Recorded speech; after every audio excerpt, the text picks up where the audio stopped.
doing a lot of riding our bikes. We were going on vacations, balloon rides, and a lot of walking and hiking. We took a lot of trips with my sister and her family. Just, lived the life from whatever we felt like doing. It kind of just slowed down gradually to where you don't really notice it, and then all of a sudden you notice that one day he's not moving the way he used to. He's not moving as fast. His breathing is labored.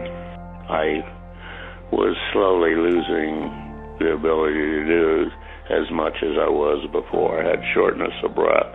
There was no more bike riding, any of those things, because he was just not up to it. It got to the point where we couldn't even go out to eat. I had the hip surgery, got through that fine. 3 days later, I started having really bad problems. He became lethargic. He started in swelling up, legs extremely big, and his blood pressure. I went over there one day, and his blood pressure was very low. So we got a hold of his doctor, and his doctor said he has to go to the hospital now. So they rushed him to ER, and he had a cardiac arrest in the ambulance, but they were able to bring him back. And we were just in shock because we had never anticipated anything like this happening. Within about a few days, they took a test, some kind of test that showed Bob's existing conditions, and he had deteriorated so rapidly that he was too far gone that he could not do the procedure. His lips were starting to turn blue, his nail beds had a bluish color, and he was very pale. I took the doctor outside the room and I said, well, how much time does he have left? I was thinking maybe a few years, but he said, well, I'm going to guess and say 2 months, but he says it's more like a month. It's just like it just hits you like a wall. It's like, well, no, this is something you see in the movies. This doesn't happen to us. Here we were just a few years ago doing whatever we wanted and felt good and stuff, and now we're being told that when I take him home in a few weeks, I'll probably have to call in hospice. We had our lawyers come up, draw up wills. Remember, they came to the house and up to the hospital, filled out wills and stuff like that, because we were convinced that this was probably how Bob was going to go. My wife and I and my daughter were sitting in the hospital room in about 2:30 in the afternoon, and the doctors came in and said they had gotten a call from Springfield, and they thought they could do it, and they wanted to do it. I had 2 hours to make up my mind, and we all looked at each other, and we said, how long should we wait before we tell them so we don't seem over anxious? They had been working with this procedure, that they had a new valve that... It was your guys' valve. Yeah. That they were. That they wanted it specifically, but it had not been released from the FDA. They wanted to wait to get FDA approval for this Lotus valve. That's the valve they wanted, that they thought was the best for Bob's condition. This gives him a chance. When they heard the patient's case, they knew that we could try to help him, that they were experienced enough that they felt that this was something we should do for this patient. I mean, he's a young patient. There's no reason that we can't try and help him, no matter what the outcome. I mean, we knew going into it that it may not be a good outcome, but he didn't have any other choice. So it was something that we felt we should do. So I received a call on Friday afternoon. I was actually leaving town in my car to go for a weekend trip and received a call from the physicians that they were accepting the care of this patient.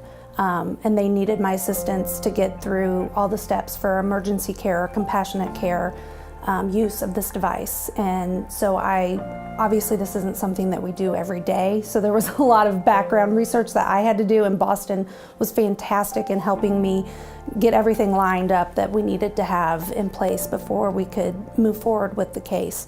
So we had to obviously have Boston's blessing to move forward. You have to have the FDA's okay. The IRB, the local IRB has to okay it. We have to have the approval of the hospital to move forward. So all of that had to happen before we could even approach the patient. This was his last hope. This was his last chance. And he knew that going in. Him and his wife knew that even with this procedure that there was a chance that he may not make it out of it. I was so happy to get the surgery, to get the opportunity to have it. You know, I saw no downside in this thing at all, as far as I was concerned. Okay, at worst I die on the table, and so I miss 3-4 weeks of hospice. Is that really such a bad deal? I don't think so. I'd just soon take the chance and miss hospice than not take the chance. When I came to after the surgery in the room there, when they really got me back, Terry was sitting there, and before I even said anything to her, when I came to, I took about 4 of the deepest breaths I could take at that time, because I knew I wasn't getting oxygen before. And so when I took those, I could feel the difference actually right then. And I told her, Terry, it worked. You know, we hadn't expected immediate results like that, but it was instantaneous. And his, I could tell by the way he was talking to me that he was talking differently, and his color was already looking better. So I went by the next day, and he was sitting up at the side of his bed and didn't have oxygen on, was able to carry on a conversation. He looked great, so it was amazing to see the transformation just in a day. I thought, oh my God, we may have more time, left together. I just felt overjoyed that I'm going to be able to take him home. We're going to have more time together, and it's going to be good time because he's going to be able to breathe. But I was almost in disbelief because of the marked improvement in him. It was overwhelming. Thank you. I could never, ever repay you for the hard work and learning and everything you put in your life to be able to do this. And I'd like to thank the people there at Boston Scientific, also, because if they weren't out there doing their thing, the doctors down there would have never had the valve to work with. This is going to allow a lot more people to, there's a lot of people out there that are like me that had replaced valves, and now they're going to have a shot. When he came home, I could not believe he actually wanted to go do stuff. I didn't have to prod him or anything. He wanted to go. He wanted to go to Peoria and shop with me. And I thought, oh my, they must have done more than just a heart repair here. So it changed our lives forever.